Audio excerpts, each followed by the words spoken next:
1 in 10 of those patients will be dead within the year. I mean, it truly is an emergency. When you're stuck in that cycle, it's not an enjoyable state of being at all.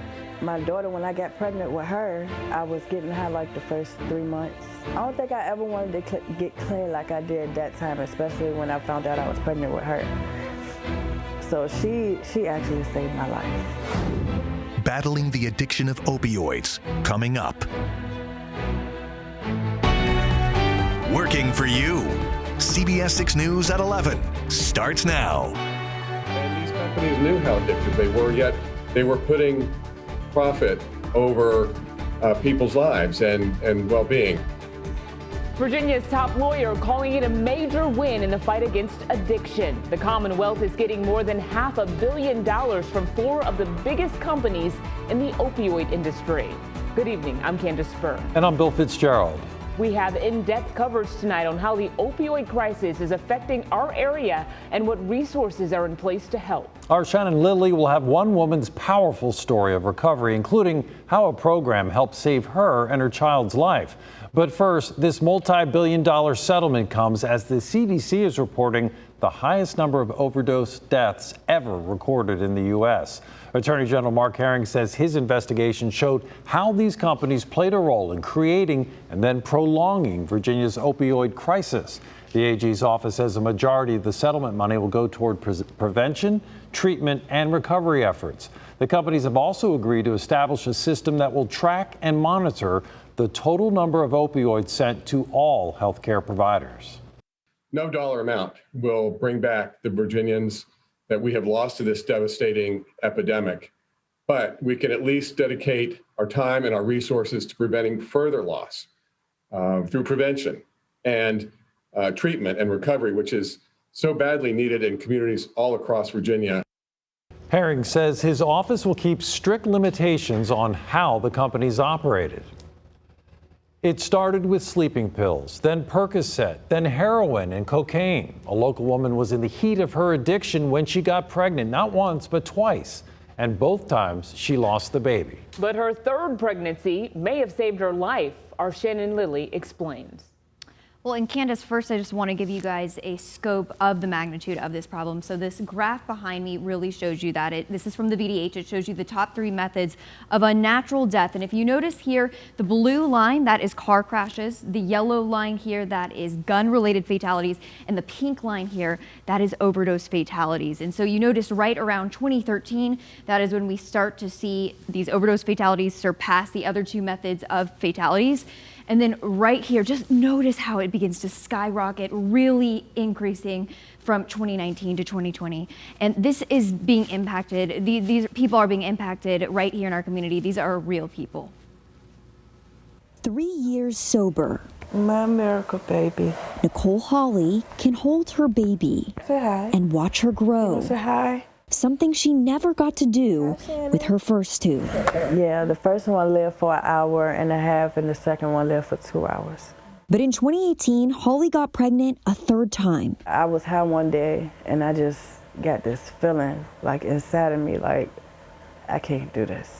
Another chance, and her little girl growing inside, enough to motivate her to stand up against a years-long battle with addiction. I don't think I ever wanted to get clean like I did that time, especially when I found out I was pregnant with her.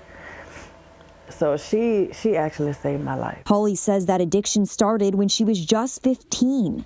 It started when I was real young. I was sleeping pills. And then it went to Percocet. From Percocets to heroin and cocaine. But on April 23rd, 2018, amid her pregnancy, she began her journey that brought her here. Look at her.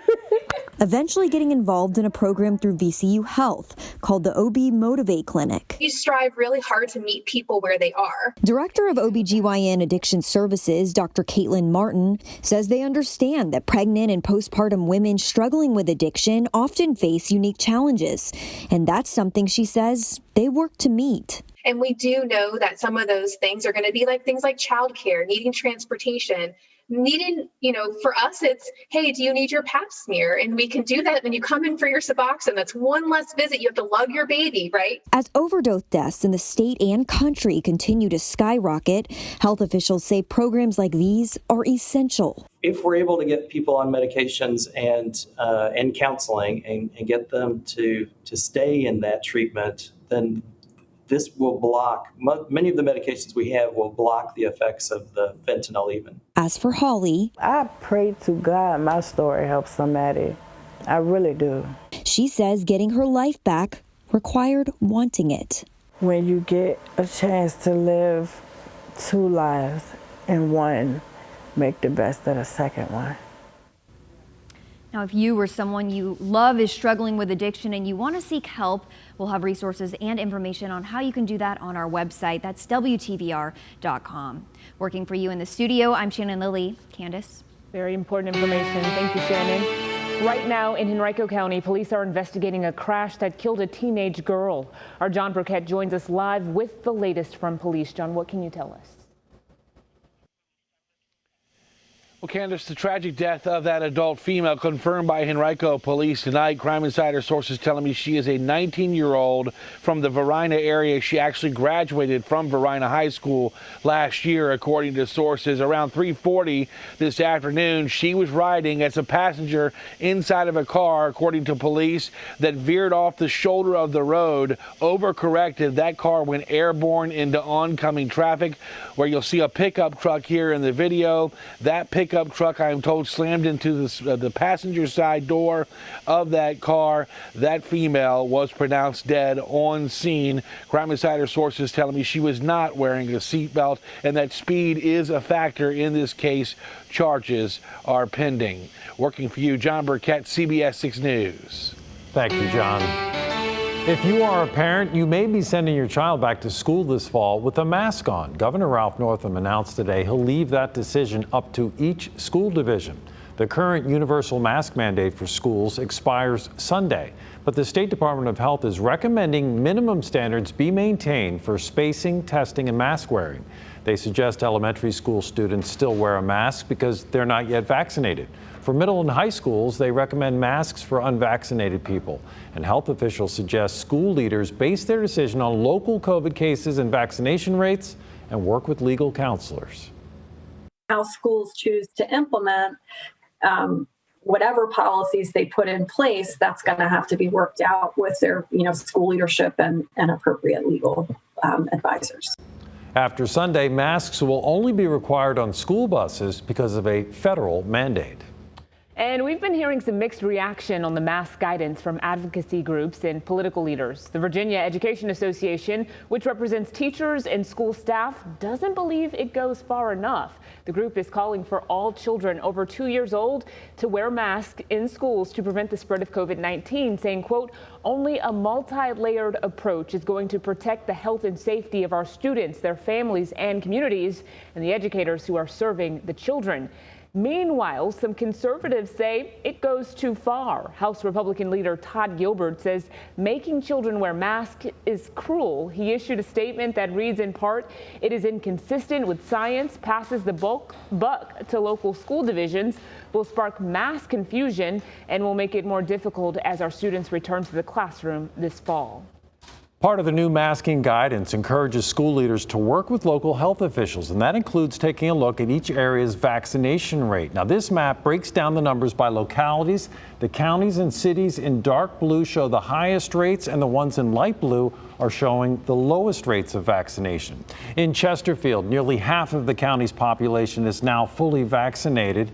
That includes children. 53.3% of people in Henrico are fully vaccinated. And in Hanover, that number is now over 55%.